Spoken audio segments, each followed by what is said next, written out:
Okay guys, today we got a 2003 Honda Accord. It came in for a intermittent, no crank, no start condition. First thing we want to do, we want to get inside the car and try to duplicate the condition. Here I am. Straighten out the wheel. It cranks, starts, no problem. Try it again. It's doing it again, no problem. Oh, battery's dying out.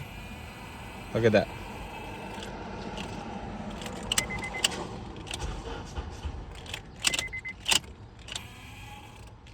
The sound it makes right there. Okay, battery was going dead on us, so we hooked up a jumper. With the jumper engaged, look at the sound it makes. Yeah, I'm cranking. Nothing happens. Oh, now it caught. But first thing, when this happens, typically if the starter was the problem, you'd hear some sort of click from the starter solenoid. Either way, typically the way we check it is we hook up a power probe, a power in the ground, and we want to check the starter signal wire to make sure it's getting signal. On this car, the starter's buried under the intake. It's not too hard to get to, but I figured the easiest way to start was at the ignition switch. Very easy to get to this cover. There's only 3 bolts, Phillips screws at the bottom of it. We took those out. Now we printed out a starting circuit diagram. So typically the ignition switch, there's a black and white wire coming out of the ignition switch when you crank the car. So that's accessory on, ignition on, car cranking.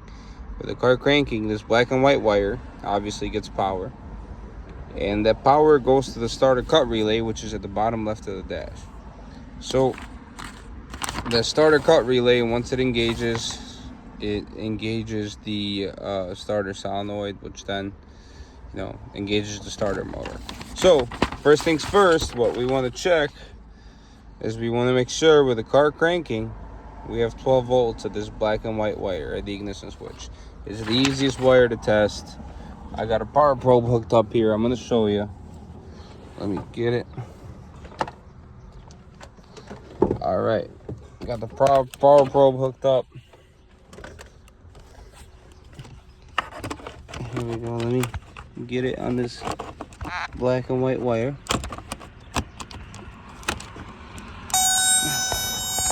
There we go. It's showing ground. Look at that. You crank, you only got 6 volts there. You're supposed to have 12 volts there with the car cranking. Same thing, barely any. You crank again, 6 volts.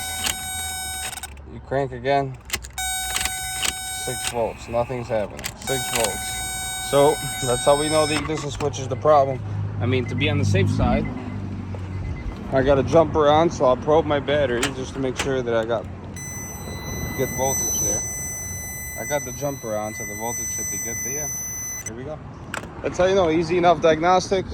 You gotta replace the ignition switch. Very easy to replace. This thing's right back here. So yeah, there you go. There you have it. Comment below. Please like and subscribe if you like this video. If you have any question, you can comment below and I'll get back to you. Thank you. Okay guys, here's the ignition switch. It goes right here. I have to completely remove this bottom cover, but it goes right here. It's got a Phillips screw on this side, and it's got a Phillips screw over here as well. I can show you right now. Let me find it. Right there. It's right behind this airbag connector.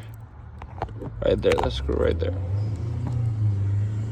Once you remove those 2, you can just pull the switch out, put the new switch in, put everything back inside, and we're actually going to retest it to make sure it's good. But yeah. All right, guys, here we go. Old ignition switch out, new ignition switch in. Got the power probe on the black and white wire, which is the top right if you're looking at it from this view. There we go. It's showing 0 volts because obviously we're not cranking. Let's try to crank. Battery voltage. There you go again. Battery voltage.